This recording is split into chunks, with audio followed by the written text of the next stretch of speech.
We can see that very often with PS we're going to pipe the command to grep, and maybe we want to do that because we want to go through and kill the process.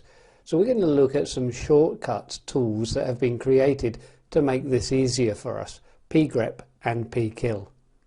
So if we move out to our server console, for example, if I wanted to see all of the processes that are running, let's say SSHD, we can then go through and run pgrep sshd, so we can easily see all of those processes.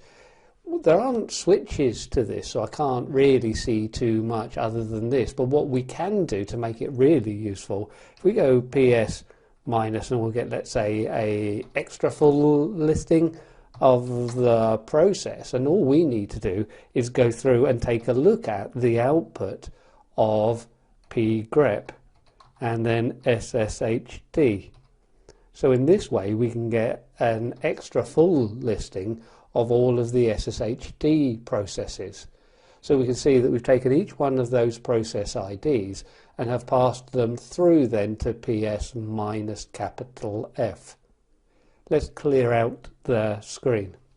Within the next clip we're going to study a little bit more of backgrounding our processes, but for a moment if I just go through and create a few sleep processes running in the background, and to run a process in the background I can just append the ampersand. So of course if I now go through and pgrep for sleep, we can see all of these sleep processes, and all we're doing with the 100 is making them run for 100. So it's essentially a pause, something great that you can put into a script. But if I want to terminate all of these, then I can just go through and do a pkill sleep. So we've now terminated, we've sent the -15 signal to all of these processes. So we can see what a wonderful tool these are, and really they are just shortcuts to a whole load of other things, piping through to grep and piping through to kill. But we can see how this can work for us really well on the console. One last thing that we're going to take a look at is the top command. So let's just clear out of this screen and we can continue on within this demonstration. So let's go through and just use the command top.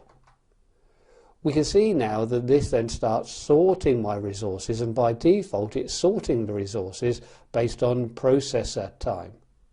So we can see at the moment it's the dbus daemon, and it's switching between top itself and other processes. Now it's the kworker process.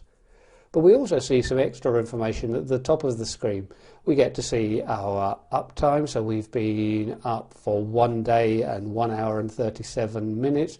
We've got 2 users logged on, and again we see that same load average that we saw from the proc loadav file before. We can see the number of tasks that we have running, and we can see our CPU utilization and the memory utilization.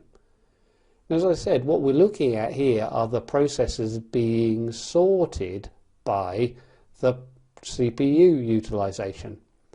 If I want to change that, I can use F. So I just press the F key now, and we can see that I can select the memory. So I'm just arrowing down on the left to select percent memory. We can use S to select that, and then just escape to jump back. Now we're seeing it being sorted with the resources that are taking the most memory utilization, and we can see that it's the firewall daemon that is taking the most memory utilization at the moment, 3.1% of our memory.